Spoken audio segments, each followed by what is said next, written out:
Presiden Amerika Serikat Donald Trump mengatakan semua perundingan dagang dengan Kanada telah dihentikan.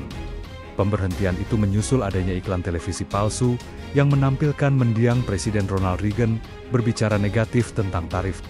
Dilansir dari laman Al Jazeera, Trump menyebut iklan itu seharga $75.000 AS. Trump mengatakan cara itu dilakukan untuk mengintervensi keputusan Mahkamah Agung AS dan pengadilan lainnya. Trump dengan tegas mengatakan perundingan dagang dengan Kanada dihentikan. Sebelumnya pada hari Kamis, Ronald Reagan Presidential Foundation and Institute mengatakan di media sosial bahwa sebuah iklan TV yang dibuat oleh pemerintah Ontario di Kanada salah. Mereka salah mengartikan pidato radio presiden kepada bangsa tentang perdagangan bebas dan adil, tertanggal 25 April 1987 silam. Yayasan tersebut juga menyatakan bahwa Ontario belum menerima izin untuk menggunakan dan menyunting pernyataan mendiang Presiden Amerika Serikat tersebut. Ronald Reagan Presidential Foundation sedang meninjau opsi hukum dalam masalah ini dan mengundang publik untuk menonton video pidato Reagan yang belum disuntik.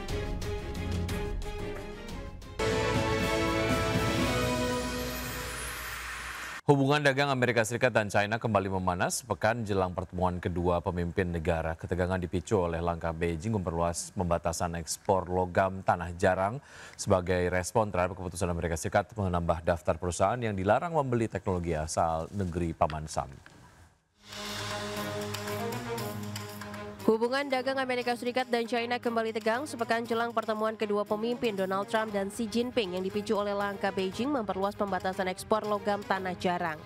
Ketegangan yang telah lama membara memuncak pada awal Oktober setelah Beijing memperluas pembatasan ekspor logam tanah jarang sebagai respon terhadap keputusan Amerika Serikat menambah daftar perusahaan yang dilarang membeli teknologi asal negeri Paman Sam. Langkah China memperketat kendali atas mineral penting dinilai sebagai ekspansi besar terhadap instrumen kebijakan perdagangannya dan menunjukkan niat Beijing untuk memanfaatkan dominasinya dalam rantai pasok global. Menurut sumber yang mengetahui pembahasan internal, pemerintahan Trump terkejut oleh langkah balasan China. Sumber lain menyebut pejabat Amerika Serikat kini tengah menanyakan dampak kebijakan itu terhadap perusahaan-perusahaan Amerika. Washington menuduh Beijing melancarkan perang ekonomi, sementara Trump memperingatkan pertemuan puncak dengan Xi bisa saja batal. Kedua pihak pun saling menuding sebagai penyebab eskalasi mendadak hubungan bilateral. Padahal hanya beberapa pekan sebelumnya, Trump sempat memuji adanya kemajuan dalam pembahasan sejumlah isu, mulai dari perdagangan dan aplikasi TikTok hingga penyelundupan fentanyl dan perang di Ukraina, setelah pembicaraan di Madrid dan panggilan telepon dengan Xi Jinping pada September lalu. Berbagai sumber, IDX Channel.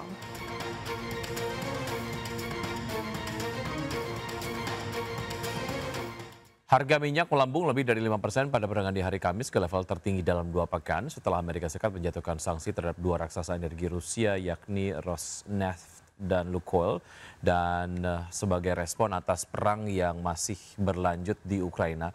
Langkah tersebut memicu perusahaan energi di China dan India mempertimbangkan pengurangan impor minyak Rusia. Adapun minyak mentah berjangka Brent ditutup melonjak 5,4% menjadi $65,99 per barel. Sedangkan minyak mentah berjangka West Texas Intermediate yang melejit 5,6% ke level $61,79 per barel.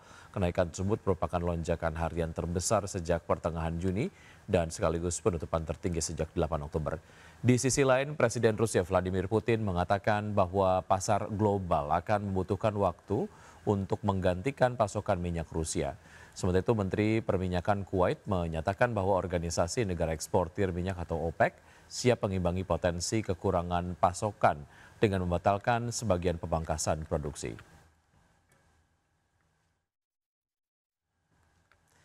Selanjutnya dari bursa global, pemirsa bursa Wall Street menguat pada perdagangan di hari Kamis di tengah kombinasi laporan keuangan perusahaan yang variatif dan beredanya ketegangan geopolitik setelah dikonfirmasi bahwa Presiden Donald Trump akan bertemu dengan Presiden China Xi Jinping pekan depan dalam rangka kunjungannya ke Asia.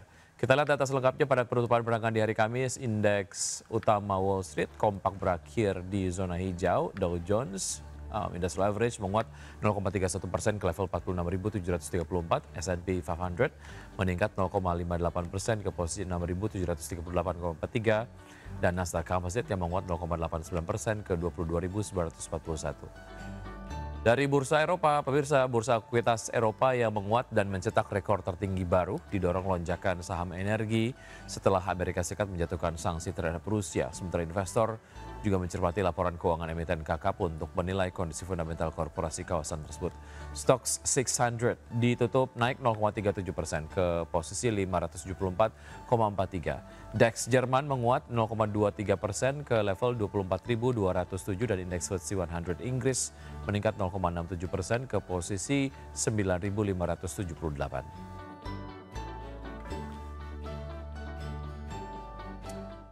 Ya, untuk berbincang pagi hari ini kita sudah terhubung bersama Mas Christian Sitorus, Research MNC Sekuritas. Selamat pagi, Mas Christian. Halo, selamat pagi Mas. Baik, terima kasih sudah bergabung bersama kami di Market Plus. Mas Christian, semoga sehat selalu. Kalau kita bicara mengenai pergerakan dari IHSG yang menguat cukup signifikan, yang mencapai rekor intraday terbaru, apa sebetulnya yang menjadi penopang ataupun faktor utama menguatnya IHSG kemarin, Mas Christian?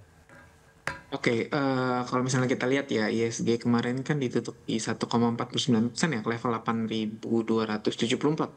Nah, tercatat juga di situ net buy-nya itu udah mulai kembali itu di sekitar 120 miliar nih.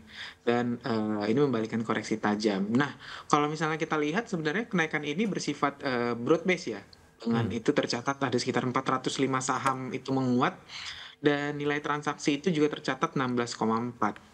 Nah, ini menunjukkan adanya technical rebound nih, disertai dengan akumulasi dari para investor, baik itu retail dan juga institutional investor. Nah, indeks juga kita lihat menguat di tengah bursa Asia lainnya yang ditutup cukup bervariasi ya, didorong oleh rilis data M2 money supply itu yang tumbuh 8% di September kemarin, dan juga ini kan udah akan masuk ke third Q 2025 result ya, dan ini ekspektasinya yang cukup solid nih dari emiten-emiten, khususnya emiten-emiten big caps ya. Dan mungkin penguatan ini juga merefleksikan itu adanya bargain hunting ya pasca koreksi dari beberapa hari berturut kemarin nih, di mana investor shifting dari saham-saham yang teknikal kembali ke saham-saham fundamental dan memanfaatkan valuasi yang cukup menarik lah. Kita bisa bilang valuasinya cukup terdiskon lah untuk saham-saham fundamental itu saat ini. Oke, artinya memang ada beberapa faktor terkait dengan eksternal dan juga mengenai earning season ataupun mungkin laporan keuangan yang mungkin dinilai sebagai sebuah momentum yang nampaknya akan ada penguatan begitu ya, ataupun mungkin optimisme terkait dengan perbaikan kinerja dari emiten-emiten yang melantai di Bursa Efek Indonesia. Artinya possibility untuk window dressing sudah mulai terasa menurut Anda, Mas Christian, atau seperti apa?